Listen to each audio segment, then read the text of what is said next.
Alright, that's the Myford pretty much totally stripped. There's a few bits I'll keep together until I clean up the individual part. So there's a bit more work than I was expecting or hoping. Main problems were the chuck. We got that off by putting that rod in off the grub screw on the gear, the back gear. Everything looks pretty reasonable condition.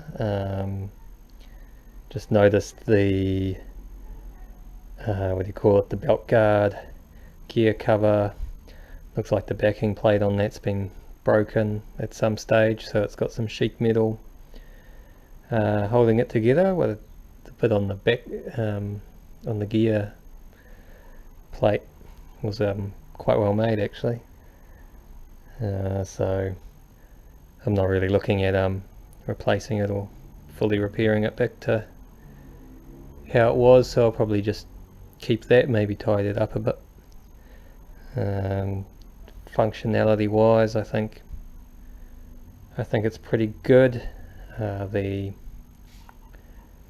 headstock bearings are probably heading towards the end of their life. There was only one shim on there, and there's a bit of grooving in that back bearing, but they are the white bearings, so they're probably the original to this lathe.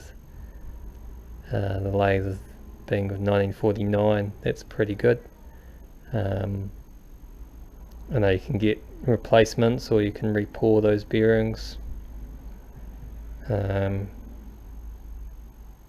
I'll probably put it back together and see how it goes. I didn't feel any play in that chuck spindle when I was playing around with it, so it's probably get another few years out of it doing what I'll do, I hope. Otherwise I'll probably look into re-pouring them and scraping them. And they got to replace the spindle with a hardened spindle, so if you want to change to the new bronze bearings, so way up the price, got to import them, so it's probably pretty expensive to get them down here. I never tried that motor out, but I assume it goes. Otherwise everything's just full of grit, copper flakes, and I don't know, whatever a commutator is made out of Bakelite resin. There's all sorts of horrible gritty stuff and everything. The ways looked alright. So it probably hasn't been too abused. We'll see about next time. Going to be a lot of degreasing,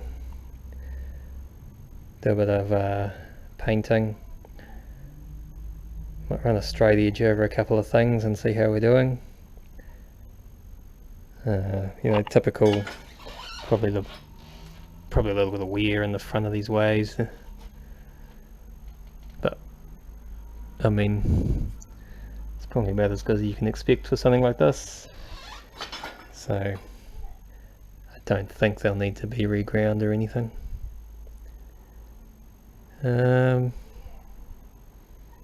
Yeah, I got some new parts coming for it.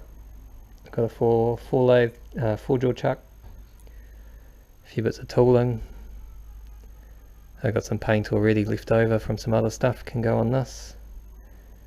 Do it a nice grey, I think. Not quite a Myford grey, it's a Audi Nardo grey, but they'll look pretty good and free, so big bonus there. Yeah, a few little bits worn on those handles and stuff, with I guess it's probably nickel plating, being post-war, right? I know all the plating on that car, all the inside platings Well, actually, that one doesn't even have any plating. It's still browned. But some of those have nickel plating instead of chrome because they're 49. This one's a 51. So it did end up getting a bit of chrome, but the interior is not chromed. It's just got that, what do you call it, like gun bluing, but brown, that rust stuff. Typical, comes from the from factory with rust. Yeah. See you next time with this one.